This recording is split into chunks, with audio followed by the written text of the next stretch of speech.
जी बिल्कुल 9 डिसंबर करप्शन के खात्मे वाले आलमी दिहाड़े की मुनासिबत से एंटी करप्शन जाम शोरो के सहकार से DC जाम शोरो गज़नफर कादरी SSP जाम शोरो मोहम्मद ज़फ़र सिद्दीक़ शांगा की अगवानी में अवेयरनेस रैली कढ़ी वही है जो DC ऑफिस का थी इन वक्त एडमोर पंप से पहुंची है। अचो तो इतने मौजूद अगवान से गाल बोल कंदासीं ऑफिसरन से गाल बोल कंदासीं एम्प्लॉय सां जो छा चवण है। बिस्मिल्लाहिर्रहमानिर्रहीम।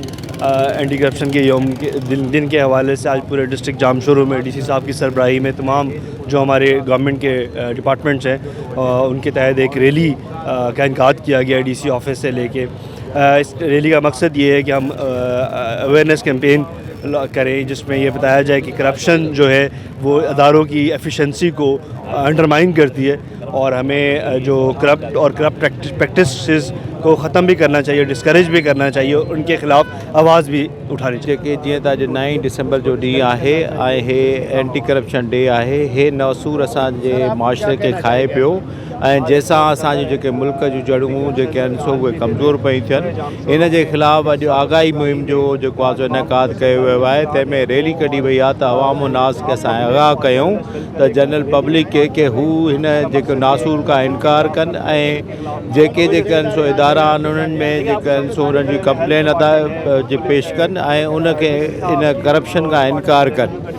सो हे सभई इदारा असां गॾु आहियूं करप्शन जे ख़िलाफ़ असांजो आवाज़ जारी उसारी रहंदो। अॼु जेको 9 डिसंबर आहे एंटी करप्शन डे ऐं पूरी पाकिस्तान में पूरी सिंध में ऐं आलमी दुनिया में मल्हायो पियो वञे त माना करप्शन खां पाक मुआशिरो हुजे। करप्शन जी जेका लानत आहे इहा मुआशिरे खे खाई वई आहे। इहा हिकिड़ी उॾही जहिड़ो नासूर आहे ऐं इन मुआशिरे खे असां सभई गॾिजी इन खे ख़तमु कंदासीं।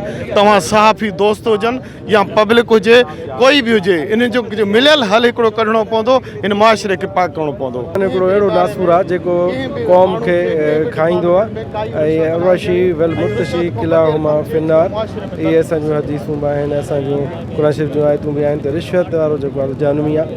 असांजी इहा गुज़ारिश आहे आवाम खे बि त उहे कंहिंखे बि रिश्वत न ॾियनि। इन सां ग़रीबनि जा हक़ मरंदा आहिनि ऐं मज़लूमनि सां नाइंसाफ़ियूं थींदियूं आहिनि जेके कॾहिं बि न थियणु खपनि।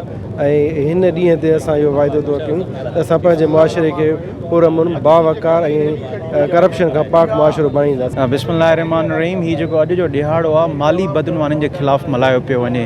हीअ रैली जेका असां कढी आहे district administration government of Sindh जी हिदायतुनि ते उहा सिर्फ़ु आवाम खे ॼाण ॾियणी आहे त जेका माली बदनवानी आहे उहा समाज खे खोखलो करे थी, त मुल्की तरक़ी में हिकिड़ी वॾी रुकावट आहे, हिकिड़ो नासूर आहे। ऐं हीअ रैली सां इहो में पैगाम वञे थो त हीअ इदारा इन नासूर जे ख़िलाफ़ु आहिनि ऐं कंहिं माण्हू खे बि बदनवानी जी ॼाण आहे, कानून मौजूदु आहे, इंतिज़ामिया मौजूदु आहे ऐं कंहिं बि माली बदनवानी जे ख़िलाफ़ु हो हुकूमत सिंध ज़िले इंतिज़ामिया बिल्कुलु कार्रवाई कंदी।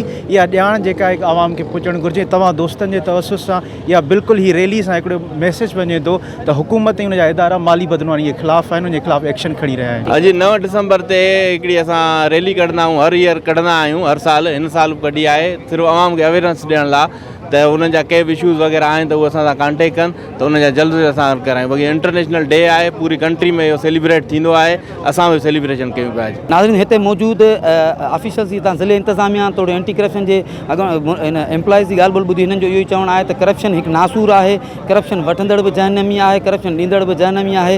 इन करे करप्शन ते कंट्रोल कयो वञे। हीअ अॼु असां अवेयरनेस रैली कढी आहे आवाम खे आगाही ॾियण जे लाइ। कैमरा टीम सां गॾु नवीद पंवर, मेहरान TV, कोटली।